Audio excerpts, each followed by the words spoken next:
రిజర్వేషన్లు రద్దు దెబ్బ టీబీజేపీకి భారీ డ్యామేజ్ అవుతా ఉంది. బీసీలు దళితుల ఓట్లపై కమలం పార్టీ గంపెడాశలు పెట్టుకుంది. ఎస్సీ వర్గీకరణ హామీ బీసీలకు పెద్దపీట. మోడీ మానియా కలిసి వస్తుందని ధీమా వ్యక్తం చేసింది.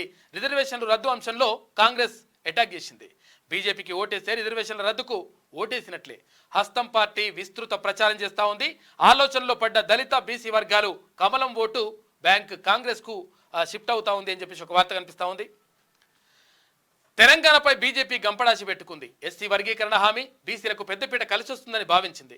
ఇక మోడీ మానియాతో తెలంగాణలో 10కి పైగా ఎంపీ సీట్లు కైవసం చేసుకోవడం ఖాయమనుకున్నారు కమలనాథులు. కానీ అనూహ్యంగా కాంగ్రెస్ పార్టీ ఎత్తుకున్న రిజర్వేషన్ల రద్దు అంశం బీజేపీని భారీగా డ్యామేజ్ చేసినట్లు కనబడుతోంది. బీజేపీకి ఓటేస్తే రిజర్వేషన్ల రద్దుకు ఓటు వేసినట్లేనని సీఎం రేవంత్ రెడ్డి పదే పదే చెప్తున్నటువంటి విషయం.